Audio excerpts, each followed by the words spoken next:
ನಮಸ್ತೆ ವೀಕ್ಷಕರೇ, ಕ್ಯಾರೆಟ್ ಬಗ್ಗೆ ನಿಮ್ಗೆ ಏನೆಲ್ಲ ಗೊತ್ತು? ಕ್ಯಾರೆಟ್ ಅನ್ನು ಹೆಂಗೆಲ್ಲ ಯೂಸ್ ಮಾಡಬಹುದು? ನಾವು ಕ್ಯಾರೆಟ್ ಅಂದ ತಕ್ಷಣ ಎಲ್ಲದನ್ನ ತಿನ್ನೋ ಪದಾರ್ಥಗಳಿಗೆ ರಿಲೇಟ್ ಮಾಡ್ತೇವೆ. ಕ್ಯಾರೆಟ್ ಖೀರ್, ಕ್ಯಾರೆಟ್ ಪಲ್ಯ, ಕ್ಯಾರೆಟ್ ಕೂಸುಂಬರಿ, ಈ ತರ. ಕ್ಯಾರೆಟ್ ಅನ್ನ ಎಣ್ಣೆ ಮಾಡ್ಬೋದು ಅಂದ್ರೆ ನಂಬ್ತೀರಾ? ದಯವಿಟ್ಟು ಈ ವಿಡಿಯೋನ ತಪ್ಪದೆ ನೋಡಿ.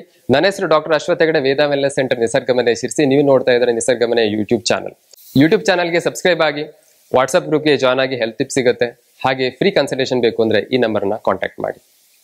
ಕ್ಯಾರೆಟ್ ಆಯಿಲ್, ಇದ್ರ ಬಗ್ಗೆ ನೀವು ಕೇಳಿದ್ದೀರಾ?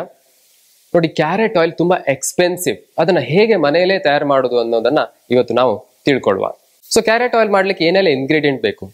ಸಿಂಪಲ್, ಒಂದು 5 ಕ್ಯಾರೆಟ್ ತಗೊಳ್ಳಿ ಅಂಡ್ ಒಂದು ಬೇಸ್ ಆಯಿಲ್ ಬೇಕು. ಆ base oil cold pressed coconut oil ಆಗ್ಬೋದು ಅಥವಾ ಕೋಲ್ಡ್ ಪ್ರೆಸ್ಡ್ ಆಲಿವ್ ಆಯಿಲ್ ಆಗ್ಬೋದು. ಅದು ಎರಡು ತುಂಬಾ ಈಸಿಯಾಗಿ ಮತ್ತೆ ತುಂಬಾ ಎಫೆಕ್ಟಿವ್ ಆಗಿ ಕ್ಯಾರೆಟ್ ಅನ್ನ ಅಬ್ಸಾರ್ಬ್ ಮಾಡ್ಕೊಳ್ಳುತ್ತೆ. ಸೊ ಇದಿಷ್ಟನ್ನ ರೆಡಿ ಮಾಡ್ಕೊಳ್ಳಿ. ಒಂದು ಕ್ಲೀನ್ ಜಾರ್ ಅನ್ನ ರೆಡಿ ಮಾಡಿ ಇಟ್ಕೊಳ್ಳಿ. ಸ್ಟೆರೈಲ್ ಆಗಿರ್ಬೇಕು, ಡ್ರೈ ಆಗಿರ್ಬೇಕು, ಅದಕ್ಕೆ ಲಿಡ್ ಇರಬೇಕು. 5 ಕ್ಯಾರೆಟ್ ಅನ್ನ ಚೆನ್ನಾಗಿ ತೊಳೆದ್ಬಿಟ್ಟು ಅದನ್ನ ಸಿಪ್ಪೆಯನ್ನ ತೆಗಿಬೇಕು. ಗ್ರೇಟ್ ಮಾಡ್ಕೊಳ್ಳಿ. ಗ್ರೇಟ್ ಮಾಡಿಬಿಟ್ಟು ಅದನ್ನ ಜಾರ್ ಒಳಗಡೆ ಹಾಕಿ. ಆ ಕ್ಲೀನ್ ಜಾರ್ ಒಳಗಡೆ ಹಾಕ್ಬಿಟ್ಟು ಅದ್ರ ಮೇಲೆ ಎಣ್ಣೆ ಹಾಕ್ಬೇಕು. ಎಣ್ಣೆ ಎಷ್ಟು ಅಂದ್ರೆ ಆ ಕ್ಯಾರೆಟ್ ಫುಲ್ ಮುಳುಗುವಷ್ಟು ಹಾಕ್ಬೇಕು.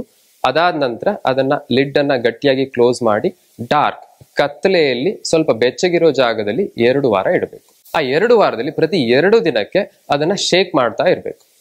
ಪ್ರತಿ 2 ದಿನಕ್ಕೆ ಒಂದ್ಸರಿ ಅದನ್ನ ಶೇಕ್ ಮಾಡ್ತಾ ಇರುವಾಗ ಆ ಕ್ಯಾರೆಟ್ ಅದರಲ್ಲಿ ಚೆನ್ನಾಗಿ ಹೀರ್ಕೊಳ್ಳುತ್ತೆ. ನೀವು 2 ದಿನದ ನಂತರ ಗಮನಿಸ್ತಾ ಇರ್ತೀರಾ, ಕ್ಯಾರೆಟ್ ಅಲ್ಲಿರುವಂತಹ ಆರೆಂಜ್ ಕಲರ್ ಎಣ್ಣೆಗೆ ಶಿಫ್ಟ್ ಆಗ್ತಾ ಇರುತ್ತೆ. ಆ ಕ್ಯಾರೆಟ್ ಪೀಸಸ್ ಫೇಡ್ ಆಗ್ತಾ ಇರುತ್ತೆ. ಹಾಗಾಗ್ತಾ ಇದ್ರೆ ಆ ಕ್ಯಾರೆಟ್ ಅಲ್ಲಿರೋ ಸತ್ವ ಆ ಎಣ್ಣೆಗೆ ಬಿಡ್ತಾ ಇದೆ ಅನ್ನೋದನ್ನ ನಾವು ತಿಳ್ಕೊಳ್ಬಹುದು. ಇದನ್ನ ನಾವು ಕುದಿಸಿನೂ ಮಾಡಬಹುದು. ಆದ್ರೆ ಕುದಿಸಿದ್ರೆ ಆ ಎಣ್ಣೆಯ ಗುಣ ಮತ್ತೆ ಕ್ಯಾರೆಟ್ ಅಲ್ಲಿರುವಂತಹ ಹಲವಾರು ನ್ಯೂಟ್ರಿಯೆಂಟ್ಸ್, ಎಸ್ಪೆಷಲಿ ವಿಟಮಿನ್ ಸಿ ಅನ್ನುವಂಥದ್ದು ಅದು ಕಡಿಮೆ ಆಗುತ್ತೆ. ಆದ್ರಿಂದ ಕೋಲ್ಡ್ ಪ್ರೆಸ್ ರೀತಿಯಲ್ಲಿ ಮಾಡೋದು ಬಹಳ ಒಳ್ಳೆಯದು. 2 ವಾರದ ನಂತರ ಆ ಕ್ಯಾರೆಟ್ ಪೀಸಸ್ ಗಳನ್ನ ಒಂದು ಬಟ್ಟೆಯಲ್ಲಿ ಹಾಕಿ ಅದನ್ನ ಹಿಂಡಿ ಆ ಎಣ್ಣೆನ ಸೋಸ್ಬೇಕು. ಸೋಸಿ ಇನ್ನೊಂದು ಕಂಟೈನರ್ನಲ್ಲಿ ಅದನ್ನ ಸ್ಟೋರ್ ಮಾಡಬಹುದು. ಸೊ ಇದನ್ನ ಹೇಗೆ ಯೂಸ್ ಮಾಡೋದು? ಆ ಬಾಟಲ್ ಅಲ್ಲಿ ಇರುವಂತಹ ಎಣ್ಣೆಯನ್ನ ಚರ್ಮದ ಮೇಲೆ ಒಂದು ಸ್ವಲ್ಪ ಜಾಗಕ್ಕೆ ಅಪ್ಲೈ ಮಾಡಿ, ಹಾಗೆ ನಿಮ್ಮ ಸ್ಕಾಲ್ಪಿಗೆ ಒಂದು ಸ್ವಲ್ಪ ಜಾಗಕ್ಕೆ ಅಪ್ಲೈ ಮಾಡಿ. ಇದು ನಿಮಗೆ ಅದರ ಅಲರ್ಜಿ ಇದೆಯಾ ಇಲ್ವೋ ಅಂತ ಟೆಸ್ಟ್ ಮಾಡುವಂತಹ ಒಂದು ವಿಧಾನ. ನಿಮ್ಗೆ ಏನೂ ಆಗ್ಲಿಲ್ಲ, ತುರಿಕೆ ಆಗ್ಲಿಲ್ಲ, ರ್ಯಾಷಸ್ ಆಗ್ಲಿಲ್ಲ, ಏನು ಪ್ರಾಬ್ಲಮ್ ಆಗಿಲ್ಲ ಅಂತ ಆದ್ರೆ ಇದನ್ನ ನೀವು ಯಾವುದೇ ಭಯ ಇಲ್ಲದೆ ಯೂಸ್ ಮಾಡ್ಬೋದು. ಇದನ್ನ ನಾವು 2 ರೀತಿ ಯೂಸ್ ಮಾಡ್ಬೋದು.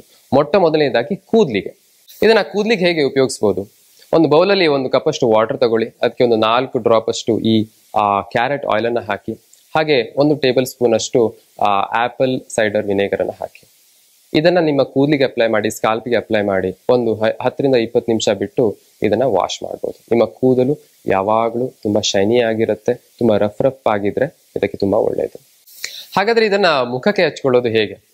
1 ಟೇಬಲ್ ಸ್ಪೂನ್ ಮುಲ್ತಾನಿ ಮಿಟ್ಟಿ ಹಾಗೂ 1 ಟೇಬಲ್ ಸ್ಪೂನ್ ಅಲೋವೆರಾ ಜೆಲ್ ಅನ್ನ 2 ಡ್ರಾಪ್ ಕ್ಯಾರೆಟ್ ಆಯಿಲ್ ಜೊತೆ ಮಿಕ್ಸ್ ಮಾಡಿಬಿಟ್ಟು ಮುಖಕ್ಕೆ ಫೇಸ್ ಪ್ಯಾಕ್ ತರ ಹಾಕೊಳ್ಳಿ. 15-20 ನಿಮಿಷ, ಸಾಧ್ಯವಾದ್ರೆ 30 ನಿಮಿಷ ಇಟ್ಕೊಂಡು ಆನಂತರ ವಾಶ್ ಮಾಡಿ.